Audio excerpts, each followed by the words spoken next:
Salut, c'est Clémentine, bienvenue dans cette nouvelle vidéo. Aujourd'hui, on va apprendre comment créer une pop-up unique pour l'ajout et la modification de tes données en base dans Bubble. Si tu débutes avec Bubble, tu dois probablement créer deux pop-up différentes. Une pour l'ajout de tes données et l'autre pour la modification de tes données. Pourtant, la bonne pratique en UX, c'est de n'en créer qu'une seule. Tu vas voir, c'est un gain de temps énorme en termes de développement, mais également en termes de maintenance, puisque tu auras 2 fois moins de bugs à gérer et pas de duplication si tu souhaites ajouter un input pour récupérer une donnée supplémentaire. Et en plus, ça va simplifier la navigation pour tes utilisateurs qui n'auront plus à s'habituer à deux interfaces différentes pour l'ajout et la modification de tes données. Allez, on regarde ensemble comment mettre ça en place. Alors là, je suis dans mon éditeur Bubble. J'ai créé un repeating group qui va chercher mes données de contact, donc uniquement le nom, le prénom et le mail pour faire simple. J'ai un bouton pour ajouter de nouveaux contacts et ici une icône qui va me permettre d'ouvrir le contact et de pouvoir le modifier. Donc dans un premier temps, je vais créer une pop-up. On va faire très simple en termes de design. Hop, ici, ajouter contact.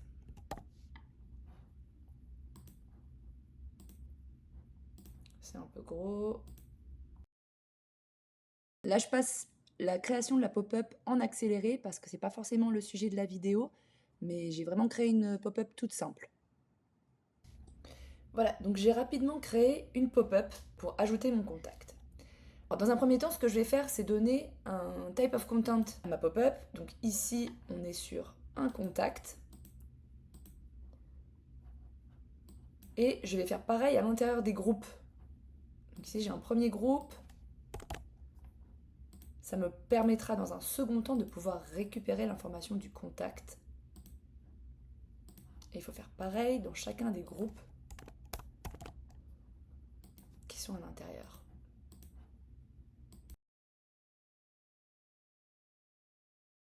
Ok, donc maintenant ça c'est terminé. La première étape, ça va être de créer un custom state au niveau de ma pop-up.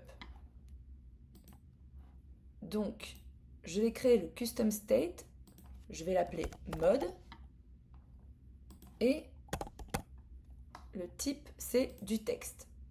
Donc ce custom state, il va me permettre de définir l'état de la pop-up. Est-ce que c'est une pop-up d'ajout de données ou de modification de données?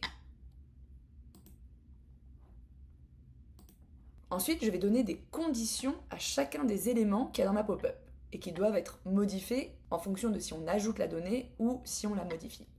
Par exemple, le header, on est sur ajouter contact, mais si mon custom state indique que on est dans un état de modification, alors à ce compte-là, on va vouloir modifier le contact. Donc, je récupère mon custom state qui est ici, et je dis que si c'est modifié, alors le texte sera modifier contact. On va faire la même chose pour le bouton. Donc je copie-colle. Là, le label ne sera plus ajouté, mais modifié. Et à l'intérieur des inputs, c'est un peu le même raisonnement, sauf qu'on va vouloir récupérer l'information du contact qu'on veut modifier. Donc ici, par exemple, c'est le initial content qu'on va vouloir modifier. Il est vide lorsque l'état est ajouté, mais si l'état est modifié, alors on va vouloir récupérer l'information. Donc je vais faire pareil, je vais copier-coller ma condition, et là c'est le initial content que je vais vouloir modifier, et je vais vouloir récupérer le nom du contact. Et je fais pareil sur les deux autres. Voilà, j'en ai terminé pour mes conditions. Ensuite, la prochaine étape, ça va être de mettre en place l'enregistrement des données qu'on souhaite ajouter ou modifier à travers un workflow.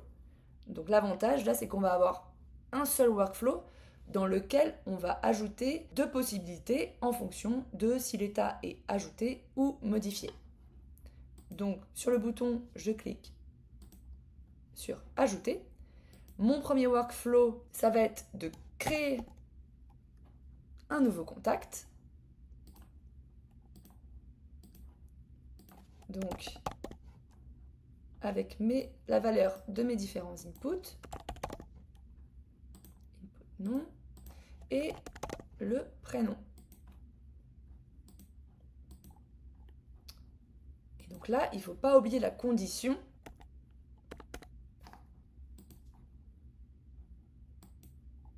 Donc, si mon custom state est ajouté. Et ensuite, deuxième workflow avec une nouvelle condition cette fois. Là, on va vouloir modifier le contact. Et en l'occurrence, c'est le parents group contact qu'on va vouloir modifier. Hop. Et là, c'est pareil, je remets ma condition ici, si c'est modifié. OK. Et on va fermer la pop-up.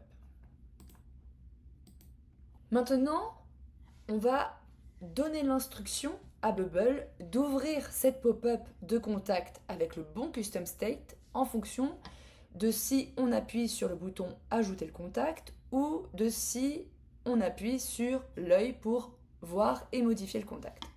Donc je vais commencer par celui-ci. Donc moi ce que je fais lorsque j'ouvre une pop-up, c'est que je vais toujours resetter les datas qu'il y a à l'intérieur. Comme ça, s'il y a des inputs qui sont déjà pré-remplis, bah, ça me permet d'avoir quelque chose de vide. Donc ça, c'est une habitude que j'ai. Je fais toujours un reset groupe. Voilà, je vais chercher ma pop-up. Et ensuite, là, je vais faire show an element. On va montrer notre pop-up. Et on va faire set state of an element. Et donc là, on va donner l'instruction à Bubble que l'état qu'on souhaite afficher sur l'interface, c'est ajouter. Donc, on va chercher notre custom state ici et on va lui donner la valeur à prendre en compte. Donc, c'est ajouter. Et ensuite, on va faire la même chose avec cette icône. Donc là, pareil, je vais faire reset ma pop-up. Je vais faire show an element. Pareil, contact. Là, je vais donner l'instruction d'attribuer le mode modifier plutôt que ajouter. Et en plus de ça, lorsqu'on ouvre un pop-up pour modifier, il faut bien penser à afficher la donnée qu'on souhaite afficher à l'intérieur de la pop-up. Donc là, je clique sur Display Data, je sélectionne la pop-up dans laquelle je souhaite afficher ma donnée et j'affiche mon Parents Group Contact. OK. Alors on peut voir ce que ça donne. Donc, j'ai mes différents contacts qui sont déjà présents. Si j'en ouvre un, ça m'indique bien modifier contact, ici modifier, et j'ai mon contact à l'intérieur. Et lorsque je fais ajouter contact, ici, je peux rajouter le nom de mon contact.